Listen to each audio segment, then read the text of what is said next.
Ampalo, quartier du sud-ouest de Toulouse, autrefois zone agricole bordée par la Garonne, était un espace de nature, de marécages et de biodiversité. Dans les années 1950, le quartier se transforme radicalement avec la construction de grands ensembles. L'eau est canalisée, les terres sont bétonnées et la nature peu à peu repoussée. Mais depuis quelques années, on remarque qu'il y a un mouvement inverse qui s'installe. On souligne la végétalisation des espaces publics, la rénovation des logements, la revalorisation des berges de la Garonne.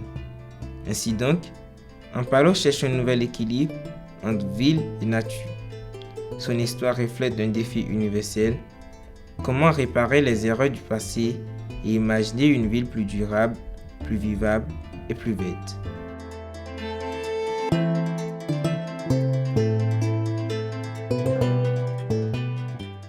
Dans le quartier d'Ampalo, malgré l'ambiance urbaine et citadine, une touche de verdure est rajoutée. Des travaux sont mis en place pour améliorer la vie en commun. Dans l'association Génération Solidaire, certains vivent dans le quartier depuis plus de 20 ans. Nous avons recueilli quelques-uns de leurs témoignages. Ampalo a beaucoup évolué dans surtout l'aménagement du quartier. Beaucoup d'immeubles anciens ont été démolis et remplacés par des neufs, tels que vous le voyez de ce côté-là. Mais à l'époque, il y avait une ferme. Au bout de la rue de Ferretra, il y avait une ferme avec des vaches. Un grand potager, et ils avaient des vaches. Et le soir, pas tous les soirs, mais un soir sur deux, on avait le bidon en aluminium, le bidon pour aller chercher du lait à cette ferme. Et comme ils avaient un grand terrain, ils faisaient beaucoup de légumes, bon, pour eux, priorité, et le surplus, ils vendaient. Donc, on pouvait acheter des légumes à cette ferme. Et les vaches, mais moi, je ne me rappelle pas les avoir vues. Mais je crois qu'il y a des photos qui existent, que les vaches allaient paître dans la partie de la Garonne, là. Entre ces quartiers d'Ampalo, là, et la Garonne, il y avait des champs et les vaches broutaient en proximité de la Garonne. On a refait les routes, on a planté des arbres. Ce sont les arbres qui nous amènent l'oxygène. Il y a des associations qui se sont aussi installées dans des lieux convenables tels qu'ici. Est-ce que vous pouvez nous parler des jardins partagés? Qu'est-ce que vous y faites? Ah, le jardin partagé, c'est-à-dire c'est à l'île de Ramier. Bon, il y a quelques personnes qui ont des parcelles là-bas, le centre social Ampalo aussi. Mais j'ai déjà visité, c'est très chouette. Il y a de tout, ils plantent plein de choses là-bas. Dans le quartier d'Ampalo, il est représenté par un loup. Pourquoi un loup? Parce qu'avant, Ampalo était un champ où il y avait des moutons qui étaient mangés par les loups. À cause de ça, on l'avait appelé le champ du loup. Dans la MJC d'Ampalo, des jeunes taguent sur un mur une fresque en rapport avec Ampalo. Nous en avons interrogé quelques-uns. À quoi te fait penser ce mot, écologie? Tout ce qui est le vivant en dehors de l'humain surtout. Et pourquoi ça là-bas? Mais en général, quand on dit écologie, on parle plus des événements que l'humain fait sur la Terre, je trouve. Donc ça concerne moins l'humain, mais plutôt la vie animale. Ouais, en fait, pour moi, l'écologie, c'est un thème vaste. Mais pour moi, l'écologie, c'est surtout ce qu'on va faire, nous, en tant qu'acteurs. C'est-à-dire des actions qui ont un rapport avec l'écologie. Et du coup, pour moi, c'est déjà protéger le climat. Ok. Donc, les actions du quotidien, comme limiter l'usage de l'eau.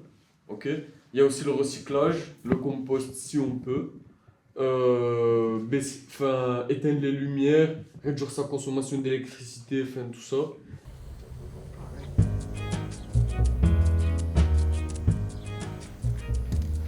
Je pense que l'écologie passe par plusieurs sujets.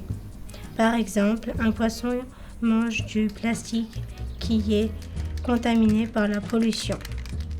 Après, il se fait manger par un autre poisson qui se fait pêcher par l'humain, qui mange le poisson qui est contaminé par la pollution, et ça fait que l'humain est aussi contaminé par la pollution.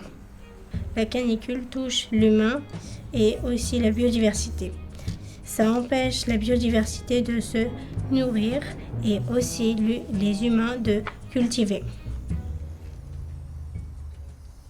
Quand on consomme quelque chose et qu'on achète un produit, ce produit il a été fait à partir d'une base, des ressources de base.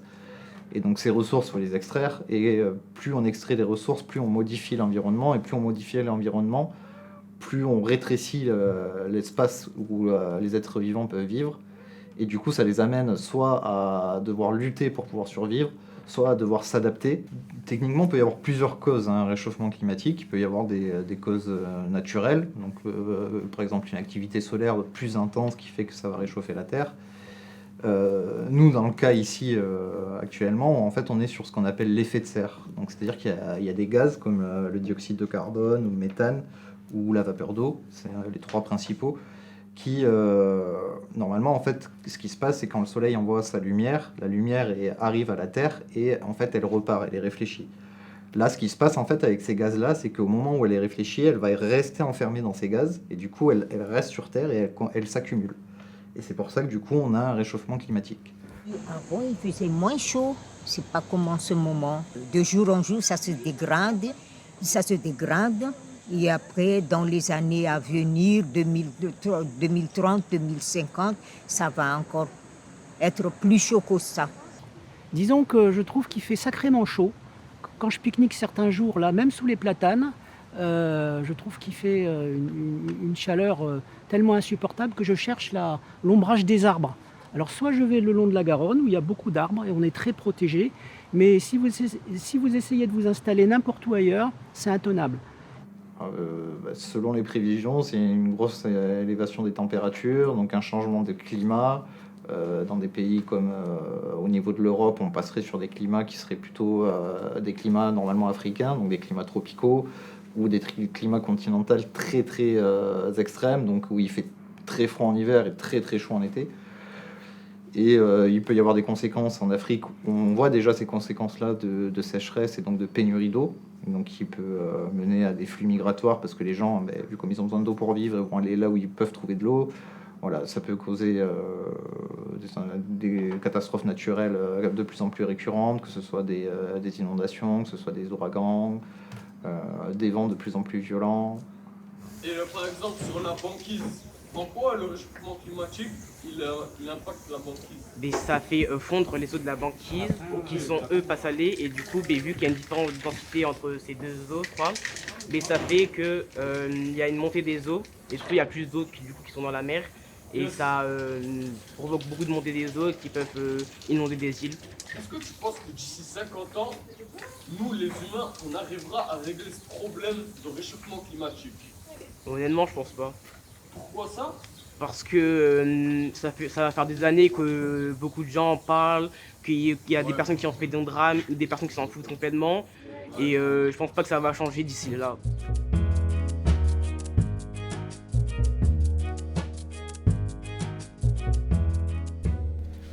Selon moi, l'écologie, nous devrions faire plus d'efforts. Car le dérèglement climatique, le réchauffement climatique qui va avec, va s'empirer au fur et à mesure si on ne fait pas d'efforts. Cependant, il ne faut pas oublier les personnes qui sont dans des situations particulières. Par exemple, les personnes qui travaillent beaucoup, les personnes qui travaillent tard, ou même les personnes en cas de précarité. Même si nous ne parlons pas assez des personnes qui peuvent faire des efforts mais qui n'en font pas assez. Et ceci est assez décevant. Après, je pense que là où il faut réussir à être un peu tempéré, c'est d'être tolérant avec des gens qui ne sont pas forcément au même niveau d'action écologique les uns que les autres.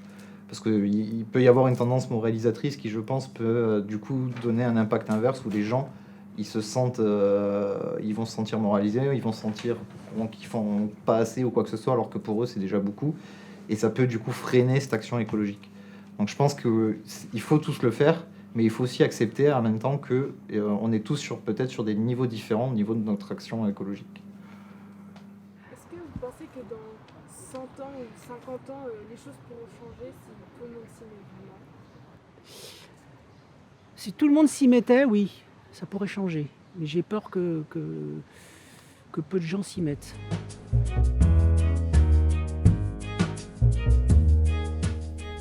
Le réchauffement climatique, ou plutôt dérèglement climatique, n'est désormais plus un problème à prendre à la légère. C'est quasiment la question la plus importante qu'on peut se poser en ce moment, la question du réchauffement climatique, oui, justement. Les autres étant secondaires. Disons que les autres avant étaient importantes, mais sont passées au second plan du fait de l'importance de la question climatique. En particulier, j'ai assisté à la construction de la nouvelle école, là, qui est pas loin. Et franchement, comme modèle d'architecture à ne pas faire par les temps qui courent, il suffit d'aller la voir. Parce que c'est du béton, c'est du verre, c'est de l'aluminium. Si elle s'était construite dans les années 60, on comprendrait, mais maintenant, pour moi, c'est inadmissible. Et ça, c'est des décisions qui ne sont pas prises par le citoyen, c'est des décisions qui sont prises par les municipalités, par la commune de Toulouse. Donc je suis inquiet par rapport à ça. Quand je vois que les autorités prennent des mauvaises décisions, je me dis que peut faire le citoyen, la citoyenne face à ça?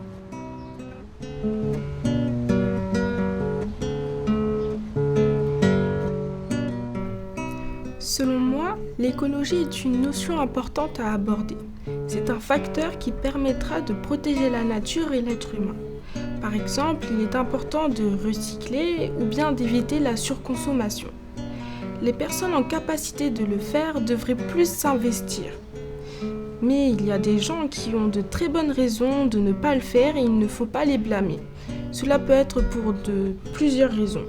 Par exemple, la classe sociale ou bien les conditions de vie qui sont mauvaises.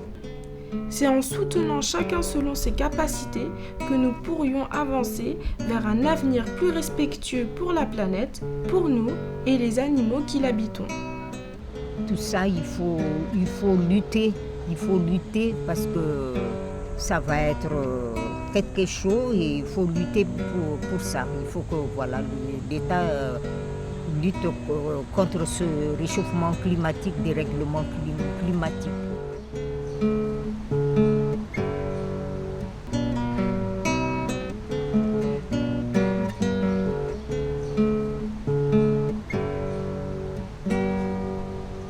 Et voilà, c'était un petit morceau de guitare.